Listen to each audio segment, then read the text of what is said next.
Como representantes del Partido Socialista Unificado de México, nuestra tesis era que debería de haber un gobierno propio.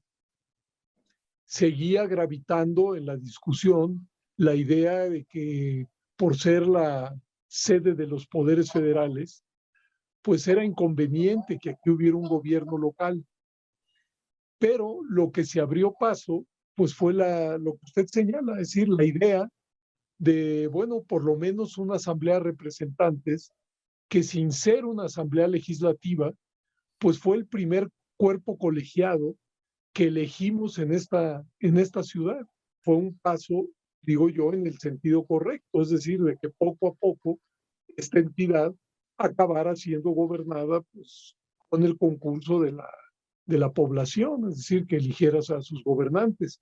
El Partido Socialista Unificado de México de aquel entonces, fuimos a esa mesa a plantear que era necesaria la representación proporcional estricta.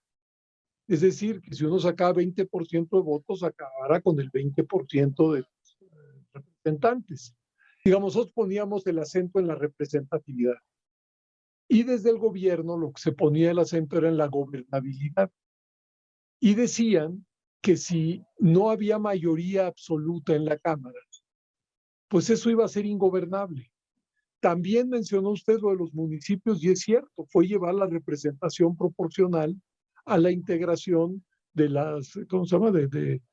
Sí, de las alcaldías, donde iba a haber regidores de representación proporcional. Hizo la Secretaría de Gobernación consultas en 5 lugares del país. Que luego de las ponencias se abría una ronda de discusión. Y entonces realmente hubo un intercambio y hubo un debate muy fuerte, muy profundo, ¿no? Claro, al final hay que decirlo, la iniciativa se confeccionó en gobernación. Yo en su momento dije, pues esta reforma tiene algunos pasos adelante, que yo creo que es un proceso, ¿no? Y pues, entre 77 y 96 hubo 6 reformas político-electorales. Ya en los 90, cuando el licenciado de la Madrid estaba en el Fondo de Cultura Económica, hubo un informe del Club de Roma sobre la situación del país y demás. Quienes redactamos, hasta donde yo recuerdo, la parte política, fuimos Carlos Castillo Peraza, Julio Labastida, que era el director del Instituto de Investigaciones Sociales de la UNAM, y yo. Que hubo una especie de convergencia, y la convergencia de los 4 fue para mí muy elocuente. Habíamos llegado a la conclusión pues, de que la única desembocadura natural del asunto pues era que las elecciones se convirtieran en lo que los libros de texto dicen que deben ser. Es decir, fuente de legitimidad y no de conflicto. Y en eso hubo un fuerte consenso. Ya, pero ya estábamos en los 90. Le dio un impulso muy grande al fondo. Le dio un impulso muy fuerte a las publicaciones, que esa es, digamos, la substancia de esa institución. En el fondo, después de la reforma de 1996, el licenciado de la Madrid me pidió un librito, bueno, un libro, ¿no? Él no me dijo un librito, un libro sobre la reforma del 96. Y ese libro lo hicimos Pedro Salazar, Ricardo Becerra y un servidor. ¿Ves que Y parece? salió rapidísimo en el fondo. Es un librito muy pequeño que yo creo que en su momento jugó un buen papel porque había, pues, como es natural, la discusión sobre lo que significaba esa reforma, que fue muy profunda, muy profunda.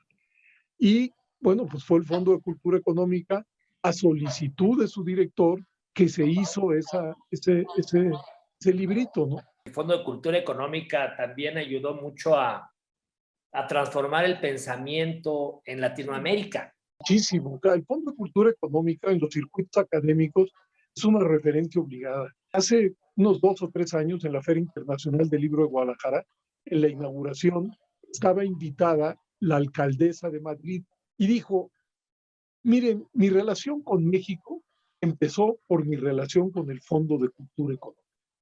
Ustedes no saben lo que significó el Fondo de Cultura Económica en la época de Franco en España. digamos, los textos que me llegaban de México a través del fondo fueron nuestros libros de texto, nos puso en contacto con autores, con temas, con tratamientos de esos temas muy, muy distintos. Que su fondo editorial no es de novedades que se volatilizan, es decir, no es de bestsellers, sino de textos que están ahí y que por generaciones se siguen consultando, ¿no? Sé que había, digamos, figuras intelectuales mexicanas que siempre tuvieron una relación, pues, no sé, con el presidente, con secretarios de Estado, con gobernadores y demás, ¿no? Es decir, creo que había una cierta interacción que Sí, sí, al sí. final yo creo que resulta muy productiva en todos sentidos, ¿no? Es decir, para quien gobierna, para quien está en el legislativo, pues, escuchar otras opiniones. Y para quien hace trabajo académico o intelectual o es periodista o lo que sea, en los 80, pues, ¿quién podría ser? Bueno, las grandes figuras eran Octavio Paz y Carlos Monsiváis y José Emilio Pacheco. Y yo creo que eso sí, y quizá valga la pena subrayarlo, yo creo que en los 80, y más que se expandió la libertad de prensa. Y también se empezó a relajar el ambiente político, porque hasta donde yo alcanzo a ver, empezó, digamos, menos amedrentamientos y menos persecuciones, que se hacía política con mucho más miedo durante los 70s que durante los 80s. Y creo que hubo una mayor tolerancia a la expansión de las libertades. De 1968 a 1982, ninguna marcha independiente volvió a entrar al Zócalo. La primera fue en la campaña de Arnoldo Martínez Verdugo de 1982. La primera marcha entró al Zócalo. Independiente, ¿no? Seguía viendo las oficiales. Y a partir de eso, digamos, marchar en la ciudad fue más sencillo que lo que era en el pasado.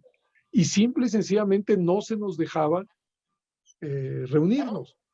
Insisto, la primera fue hasta el 82.